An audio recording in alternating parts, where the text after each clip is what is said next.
প্রিয় দর্শক নমস্কার। আপনারা কেমন আছেন? আশা করি ভালো আছেন। আমি একটা রেসিপি নিয়ে আসছি, আমের রসের মালপোয়া। দেখতে থাকুন কি উপকরণ নিয়েছি।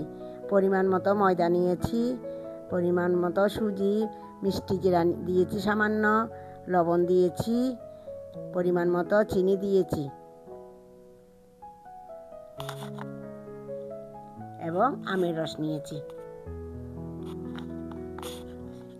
দেখুন কিভাবে এগুলো তৈরি করতেছি।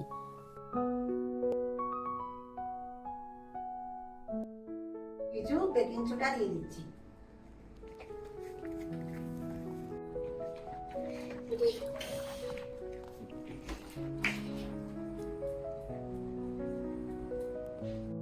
তাওয়াটা গরম হয়ে গেছে, আমি সাদা তেল দিয়ে দিচ্ছি।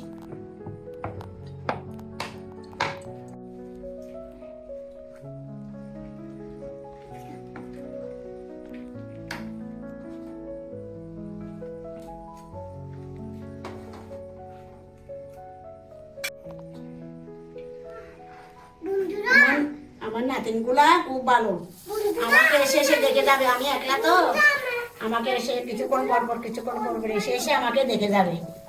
ওরা বলছে যে বড় হলে আমার সাথে কাজ করবে। এর নাম পিঙ্কি সাহা, কিন্তু আমি ডাকি মোনালি। আমি নাম দিয়েছি মোনালি। ওর নাম পিঙ্কিকা সাহা, আমি দিয়েছি আদর। আমার নাম আছে সবাই। বড় নাতিনকে ডাকি সোনালি, ওর নাম পায়েল সাহা। খুব কম আছে বাঁচতে হয়, নাহলে কালো হয়ে যাবে।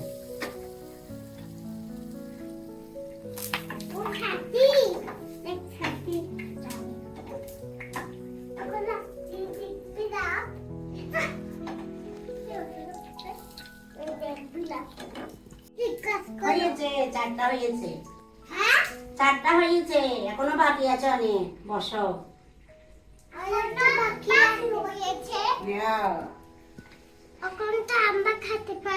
ও মা, তোমরা গরম গরম কিভাবে খাবে? একটু ঠান্ডা হতে হবে, তারপর না তোমরা খাবে।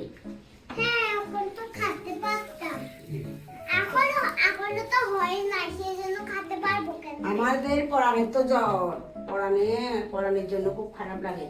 পরাণের দিন জ্বর হয়েছে, আবার জ্বর হয়েছে পরাণের সুদ্দির।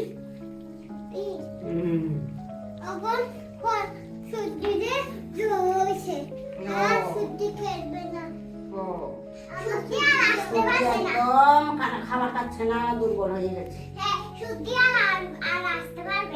আসবে জ্বর ভালো হলে আসবে।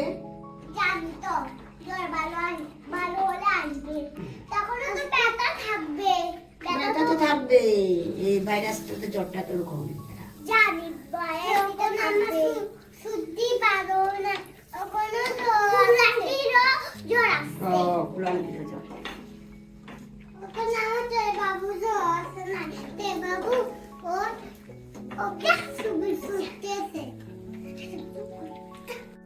এখন নাই তো, সূর্য আসবে আবার মালপোয়া করবো তোমাদের সাথে। মালপোয়া খাবে সুদ্দির কথা বলতেছে আমার নাতিনকে আমি পরাণ ডাকি, এমনি নাম সুদ্দি বলতো।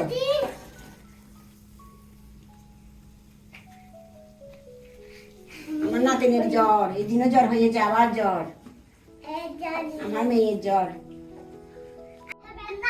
ব্যথা থাকবে তো, এই অসুখের ব্যথাটা বেশি।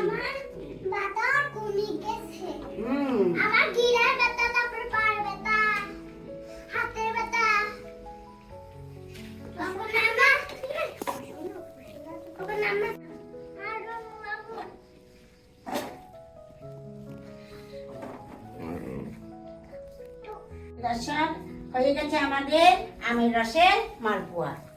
এভাবে আপনারা করে খাবেন, আমের সিজন তো এখনো আছে, আপনারা বানিয়ে খাবেন, খুব টেস্ট খেতে।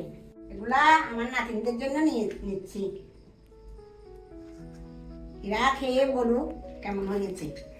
দাও, তোমরা খাও।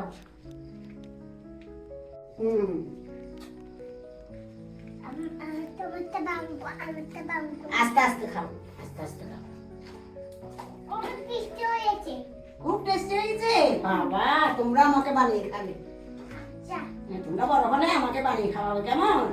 দর্শকদের বলো, দিদুনদের বলো, স্বামীদের বলো, আপনারা করে খাবেন এভাবে। বলো না, আপনারা করে খাবেন, বানিয়ে খাবেন। আমরাও বানাই খাবেন। আমরাও বানাই খাবেন। আনন্দ প্লাস কুকিং চ্যানেলটি সাবস্ক্রাইব করবেন, লাইক করবেন, শেয়ার করবেন, কমেন্ট করবেন এবং ভিডিওগুলো কেমন হচ্ছে জানাবেন। আজকের জন্য এখানে শেষ। ভালো থাকুন, সুন্দর থাকুন।